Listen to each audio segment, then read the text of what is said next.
Welcome friends, स्वागत है आपका मेरे इस व्यावसायिक अध्ययन बीएसटी का जो क्लास 11th है, कक्षा 11 का। आज हम अध्याय 4 पार्ट 4 मतलब लेसन 4 डिस्कस करने जा रहे हैं। दैट इज़ व्यावसायिक सेवाएं, बिजनेस सर्विसेज कौन कौन सी होती है, इसका हम पार्ट फर्स्ट डिस्कस करने जा रहे हैं आज। तो देखिए, इसके अंदर हम बात कर रहे हैं बिजनेस सर्विसेज के बारे में। जैसे कि आप सभी कभी ना कभी व्यावसायिक गतिविधि से वास्ता अवश्य पड़ा होगा। जैसे कि हम एक स्टोर से आइसक्रीम खरीदना, या एक जलपान गृह से आइसक्रीम खाना, किसी सिनेमा हॉल में सिनेमा देखना, या फिर एक वीडियो कैसेट सीडी को खरीदना, स्कूल बस खरीदना, या फिर इसे ट्रांसपोर्टर से पट्टे पर या लीज पर लेना। क्रय करने में एवं पट्टे पर लेने में एक अंतर है। देखो क्या होता है, ये सेवाओं के क्रय से कोई भौतिक वस्तु प्राप्त नहीं होती। उनको खरीदते हैं तो सेवाओं से हमें कोई एक फिजिकल कोई चीज़ हाथ में नहीं आती। उदाहरण के लिए आप एक डॉक्टर से सलाह ले सकते हैं, उसे खरीद नहीं सकते। सेवाएं वे आर्थिक क्रियाएं हैं जो अमूर्त होती है, उनको फिजिकली आप टच नहीं कर सकते क्योंकि मूर्ति नहीं होती उनकी। कोई वस्तु एक भौतिक पदार्थ है जिसकी किसी क्रेता को सपुर्दगी दी जा सकती है। मतलब कि हम एक वस्तु तो क्या, एक भौतिक चीज़ है, फिजिकल चीज़ है। आपने एक से ली, दूसरे ने नज़र आ रहा है कि हाँ हमारे हाथ में सामान आया है, तथा जिसके स्वामित्व का विक्रेता से क्रेता को हस्तांतरण होता है, एक से दूसरे को ट्रांसफ़र होता है। वस्तु से अभिप्राय सेवाओं को छोड़कर उन सभी प्रकार के पदार्थों एवं वस्तु से है जिनमें व्यापार एवं वाणिज्य होता है। सेवाओं की प्रकृति क्या होती है कि 5 आधारभूत विशेषताएं होती हैं। अमूर्त सेवाएं अमूर्त अर्थात इन्हें छुआ नहीं जा सकता, इन्हें तो केवल अनुभव भी किया जा सकता है। सेवा प्रदानकर्ताओं के लिए इसलिए यह महत्वपूर्ण है कि वे इच्छित सेवाओं के सृजन, मतलब जो कस्टमर चाहता है उनके सृजन में सतर्कता बरतें तथा वह ग्राहक को भी संतुष्ट कर सकें। उदाहरण के लिए डॉक्टर के इलाज का अनुकूल परिणाम आना चाहिए, तभी आप नेक्स्ट टाइम उसके बाद डॉक्टर के पास जाओगे। सेवाएं तभी संतुष्ट होगी, तभी तो आप जाओगे। असंगतता मतलब इनमें एक रूपता का ना होना, ये एक जैसी नहीं होती, इनमें अलग अलग वेरिएटीज़ बहुत होती हैं। अब सेवाओं और वस्तुओं में देखो अंतर है। एक टेबल के एक समय इन्होंने एक तालिका बना के इसके बारे में बताया। देखिए, प्रकृति एक क्रिया अथवा प्रक्रिया, जैसे कि सिनेमा हॉल में फिल्म देखना, ये एक भौतिक वस्तु है। जैसे किसी फिल्म का वीडियो कैसेट देखना, ये विषम जातीय है और ये समझातीय है। अमूर्त जैसे कि चिकित्सक द्वारा इलाज, मूर्त जैसे कि दवाएं। अलग अलग ग्राहक अलग अलग मांगे, जैसे मोबाइल सेवाएं। अलग अलग ग्राहक मानव मांगों की पूर्ति, जैसे कि मोबाइल फ़ोन इसमें किया जाता है। उत्पादन एवं उपभोग एक साथ, जैसे जलपान गृह में आइसक्रीम खाना। उत्पादन व एवं उपभोग में अलगाव, जैसे कि दुकान में आइसक्रीम खरीदना। स्टॉक में नहीं रख सकते, जैसे कि रेल यात्रा करना। स्टॉक में रखा जा सकता है, जैसे रेल यात्रा का टिकट लेना। सेवाएं उपलब्ध कराते समय ग्राहकों की भागीदारी, जैसे कि फास्ट फूड स्टॉल पर स्वयं सेवा देता है वो। सपुर्दगी के समय भाग लेना संभव नहीं, जैसे कि किसी वाहन का विनिर्माण करना, तो उस टाइम कोई ज़रूरी नहीं है वहाँ पर बंदा खड़ा रहे। अब बात की गई है अलग अलग ग्राहकों की अलग अलग मांग एवं अपेक्षाएं होती हैं। सेवा प्रदानकर्ताओं को ग्राहक की आवश्यकताओं की पूर्ण संतुष्टि करने के लिए अपनी सेवाओं में परिवर्तन करने के अवसर होने चाहिए, कि मतलब बार बार चेंजेस करते रहे, तभी ग्राहक उससे जुड़ा रहेगा। अभिन्नता यानी कि इसके उत्पादन व उपभोग की क्रियाएं साथ साथ संभव नहीं हो सकती। तो टेबल भी देखा, अलग अलग जगह पे होती है। यदि हम आज एक कार का विनिर्माण करते हैं तो 1 महीने के पश्चात भी उसकी बिक्री कर सकते हैं। सेवाओं के लिए संभव नहीं है, क्योंकि इनका उपभोग उनके उत्पादन के साथ ही होता है। जैसे जैसे मतलब सेवाएं देता रहता है, वो यूज़ होती रहती हैं वो। फिर नेक्स्ट है इन्वेंट्री संभव नहीं, मतलब कि स्टॉक को मेंटेन नहीं कर सकते। इसमें सेवाओं के कोई भौतिक घटक नहीं होते, इसलिए इनको तैयार कर भविष्य के लिए जमा नहीं किया जा सकता, संभव नहीं है। सेवा शीघ्र नष्ट होती है और सेवा प्रदानकर्ता इनमें जुड़ी वस्तुओं को जो जमा कर सकते हैं लेकिन सेवाओं को नहीं कर सकते। ठीक है। संबद्धता यानी सेवाओं की आवश्यकताओं में से सबसे महत्वपूर्ण विशेषता सेवा प्रदान करने की प्रक्रिया में ग्राहक का सहयोग है। ग्राहक अपनी विशिष्ट आवश्यकताओं के अनुसार सेवाओं में सुधार करा सकता है, बिल्कुल कर सकता है। इसमें सेवाओं एवं वस्तुओं में अंतर होता है। पहले कि इसमें स्वामित्व का हस्तांतरण संभव नहीं होता, इसमें एक स्वामित्व से दूसरे में ट्रांसफर नहीं होता, कि सामान तो ट्रांसफर हो सकता है, सेवाएं नहीं हो सकती। तो दूसरी, सेवा प्रदानकर्ता एवं उपभोक्ता दोनों की मौजूदगी होनी जरूरी है। वस्तुओं का उत्पादन होता है जबकि सेवाओं को प्रदान किया जाता है। सेवा एक क्रिया है जिसे घर नहीं ले जाया जा सकता, यानी कि अपने बैग में डाला और घर ले गया, ऐसे नहीं होता। हम सेवाओं के प्रभाव को ही घर में ले जा सकते हैं। सेवाओं के प्रकार देखिए कौन कौन से होते हैं। व्यावसायिक सेवाएं, व्यावसायिक सेवाएं वे सेवाएं जिन्हें व्यावसायिक उद्यम अपने कार्य संचालन में प्रयुक्त करते हैं, जैसे कि बैंकिंग, बीमा, परिवहन एंड ट्रांसपोर्ट हो गया, भंडारण एवं संप्रेषण सेवाएं। सामाजिक सेवाएं, ये सेवाएं कुछ सामाजिक उद्देश्यों को पाने के लिए स्वेच्छा से प्रदान की जाती है, मतलब अपने मन से। इनके उद्देश्य हो सकते हैं जैसे समाज में कमज़ोर वर्ग के जीवन स्तर को ऊंचा उठाना, उनके बच्चों की शिक्षा की व्यवस्था करना तथा कच्ची बस्तियों में स्वास्थ्य एवं सफाई का विशेष व्यवस्था करना। नेक्स्ट है व्यक्तिगत सेवाएं। ये वे सेवाएं हैं जिनका अनुभव विभिन्न ग्राहकों द्वारा अलग अलग तरीके से होता है। इनमें एक रूपता नहीं हो सकती, ये ग्राहकों की पसंद एवं आवश्यकता पर भी निर्भर करती है। इनके उदाहरण है जैसे कि पर्यटन, मनोरंजन सेवाएं एवं जलपान गृह। व्यावसायिक सेवाएं देखिए कौन कौन सी होती है, इसको भी थोड़ा सा डिस्कस करने से पहले में देख लेते हैं। अर्थव्यवस्था के क्षेत्र में भारत का सकल घरेलू उत्पादन GDP जिसे हम कहते हैं, भारतीय अर्थव्यवस्था को मुख्यतः 3 भागों में किया गया है, कृषि और संवर्गी, उद्योग एवं सेवाएं। इनमें से सेवा का क्षेत्र सबसे विस्तृत है। इसके बारे में पूरी डिटेल दे रखी है कि कितना % कब हुआ, या आप एक बार देख लेना, पर ज़रूरत नहीं है एग्जाम के पॉइंट ऑफ व्यू से। हम बात कर रहे थे इसकी व्यावसायिक सेवाएं की। इसके अंदर जो आगे इन्होंने बताया है, आज अकर्मणों के लिए कोई स्थान नहीं है, इसलिए कंपनी वही करती है जिसे वे श्रेष्ठ ढंग से कर सकती है। मतलब कि बेकार के काम वो नहीं करेगी, जो जिसमें वो प्रोफेशन होगी, अच्छे काम से कर सकती है, उसी को वो इंजाम देगी। आज व्यावसायिक इकाइयाँ पेशेवर व्यावसायिक सेवाओं पर अधिक निर्भर कर रही हैं ताकि वे भी स्पर्धा में टिक सके, क्योंकि ऑब्वियसली कोई भी कंपटीशन में तभी टिक पाएगा जब अच्छी सेवाएँ देगा। आज के वैश्विक जगत में भारत तेज़ी से बदल रहे सेवा उद्योगों में प्रवेश कर चुका है। जब बात दुनिया के विकसित देशों को सेवाएं उपलब्ध कराने की हो तो भारत अन्य विकासशील देशों से प्रतियोगिता में काफ़ी आगे है। वो बहुत सारी सेवाएं भारत प्रदान करता है। बहुत सी विदेशी कंपनियां चाहती है कि भारत उनके देश में व्यावसायिक सेवाएं प्रदान करे, ऐसा भी होता है आजकल। बैंकिंग के अंदर देखिए सेवाएं जो है, वाणिज्य बैंक अर्थव्यवस्था की महत्वपूर्ण संस्थाएँ हैं, जो कमर्शियल बैंक होते हैं, जो अपने ग्राहकों को संस्थागत ऋण उपलब्ध कराते हैं। मतलब किसी संस्था को, किसी ऑर्गेनाइजेशन को, किसी फैक्ट्री को वो क्या करते हैं, लोन उपलब्ध कराते हैं। भारत में एक बैंकिंग कंपनी वह है जो बैंकिंग का व्यापार करती है। यह ऋण देती है तथा जनता से ऐसी जमा स्वीकार करती है जिन्हें मांगने पर अथवा अन्य किसी समय पर भुगतान करना होता है।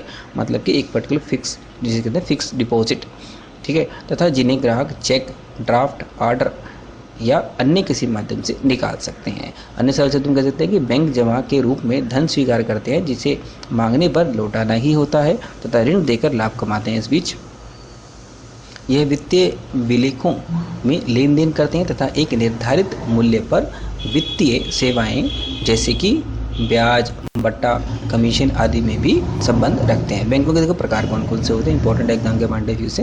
बैंकों के निम्न ग्रुप में बांटा जा सकता है, जैसे कि सबसे पहले हम बात करेंगे वाणिज्यिक बैंक, कमर्शियल बैंक्स। वाणिज्य बैंक वे संस्थाएं हैं जो मुद्रा में व्यापार करते हैं, मतलब कि मनी में। ये भारतीय बैंक नियमन अधिनियम 1949 द्वारा शासित होते हैं। वाणिज्य बैंक 2 प्रकार के होते हैं, ये भी देखो 2 प्रकार के होते हैं, निजी क्षेत्र के बैंक एवं सार्वजनिक क्षेत्र के बैंक। सार्वजनिक क्षेत्र के बैंक वे होते हैं जिनमें सरकार का एक बड़ा हिस्सा होता है तथा सामान्यतः सामाजिक उद्देश्यों पर जोर दिया जाता है, लाभ कमाने का उद्देश्य नहीं होता। निजी क्षेत्र के बैंकों का स्वामित्व, प्रबंधन एवं नियंत्रण निजी प्रवर्तकों के हाथों में ही होता है तथा ये बाजार की शक्तियों के अनुसार काम करने में स्वतंत्र होते हैं।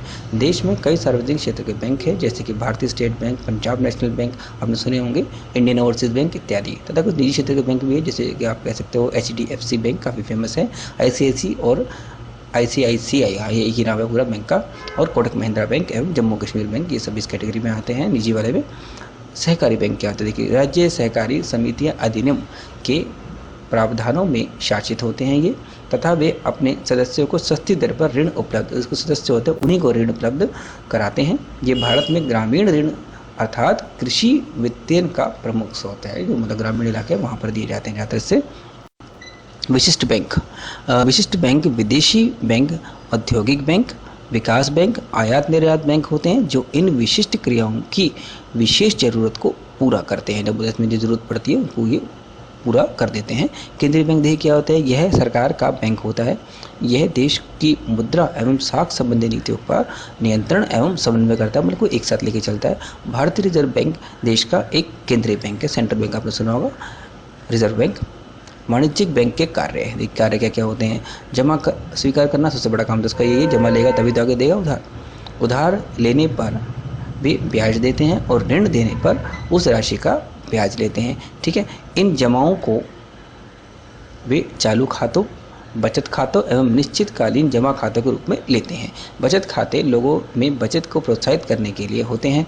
बैंक इन जमा राशियों पर रिजर्व बैंक द्वारा निर्धारित दर से ब्याज देते हैं। इन खातों में से कितनी राशि एवं एक अवधि में कितनी बार निकाली जा सकती है पर कुछ प्रतिबंध होता है कि मतलब इससे ज़्यादा नहीं निकाल सकते।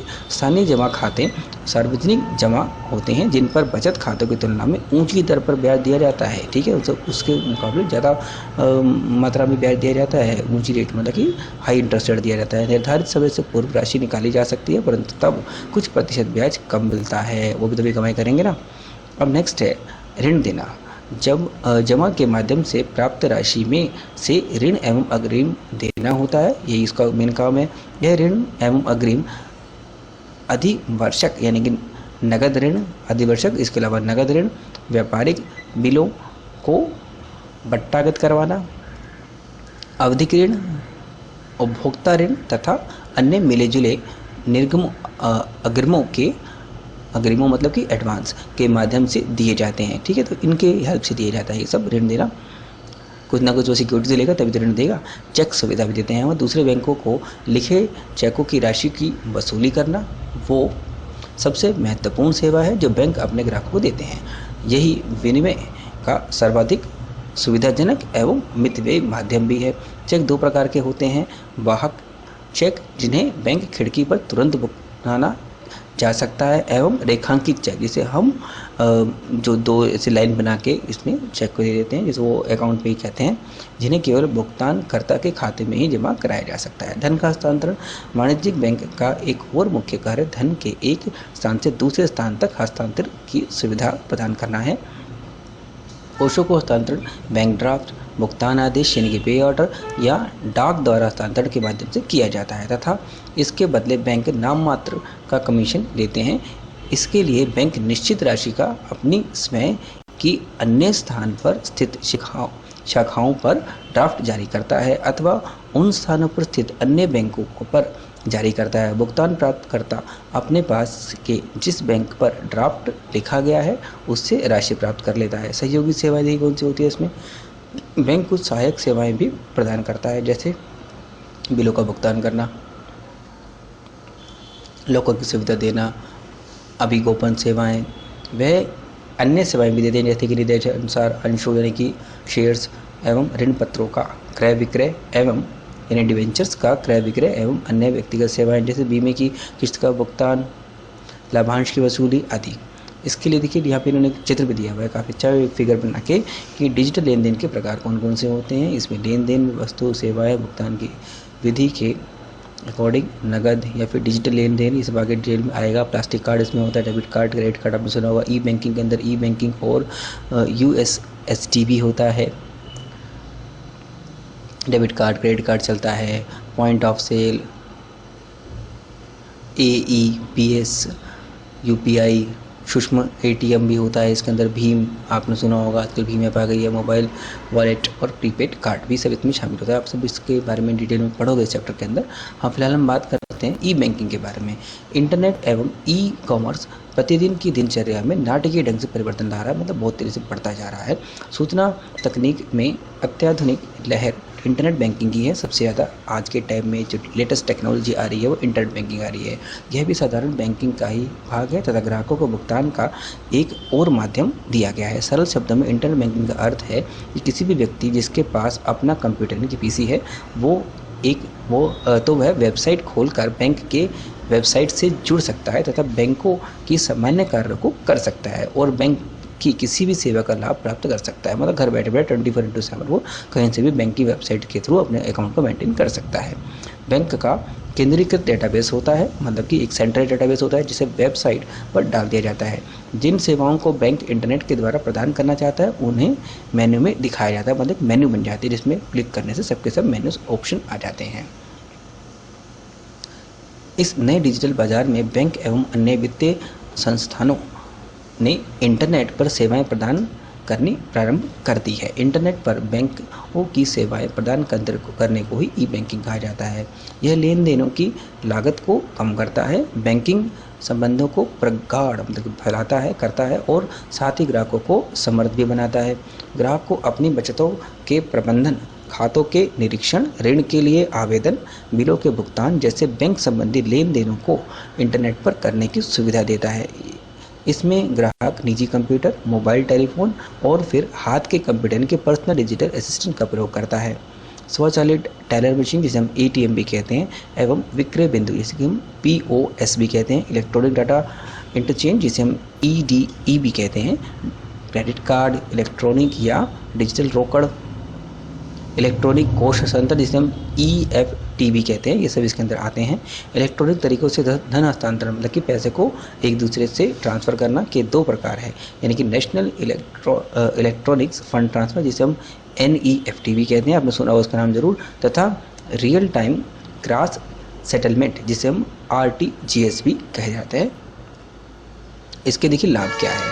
सबसे पहला तो लाभ इसका ये है कि ई बैंकिंग के ग्राहकों को वर्ष के 365 दिन, कोई छुट्टी नहीं है उसमें, 24 घंटे सेवा प्रदान करता है। ग्राहक मोबाइल फ़ोन के द्वारा कुछ अनुमित प्रदत्त लेन देनों को दफ्तर मतलब कुछ जो पहले से है उसमें फीड उन लेन देनों को कर सकता है, दफ्तर, घर या फिर यात्रा के दौरान कर सकता है। क्योंकि इससे प्रत्येक लेन देन का अभिलेखन हो जाता है मतलब कि उसका अकाउंट बन जाता है, इसलिए यह वित्तीय अनुशासन लाता है। ग्राहक की बैंक तक असीमित पहुंच होती है मतलब कहीं से भी एक्सेस कर सकता है, जो शाखाओं तक सीमित नहीं होती और जिसमें कम जोखिम भी होता है। ई बैंकिंग से बैंकों को भी लाभ होता है। ये लाभ क्या है देखिए, इससे बैंक की प्रतियोगी शक्ति बढ़ती है, जिसका उसे लाभ मिलता है, प्रतियोगी से ज़्यादा शक्ति हो जाएगी वो। यह बैंक को असीमित क्रियात्मक जाल उपलब्ध कराता है मतलब जालता बिछा लेता है, तथा यह शाखाओं की संख्या तक सीमित नहीं है मतलब कहीं से भी एक्सेस कर लेगा बैंकिंग सेवा, तो उससे बैंक को बेनिफिट बढ़ता है। नेक्स्ट है केंद्रीकृत डेटाबेस स्थापित कर तथा लेखांकन के कुछ कार्यों को करके शाखाओं पर कार्यभार को भी काफ़ी हद तक कम किया जा सकता है। अब देखिए नेक्स्ट पॉइंट आ रहा है इसमें बीमा का, ठीक है। तो इस बीमा के पॉइंट के बारे में हम नेक्स्ट वीडियो में डिस्कस करेंगे। देखिए अगर आपको चैनल पसंद आता है लाइक ज़रूर कीजिए, वीडियो को लाइक कीजिए, सब्सक्राइब कीजिए चैनल को, ज़्यादा कमेंट कीजिए, मैं इसका जल्द से जल्द रिप्लाई कराऊंगा और नए नए वीडियोज़ में बनाए जाएंगे नेक्स्ट में। Thank you friends.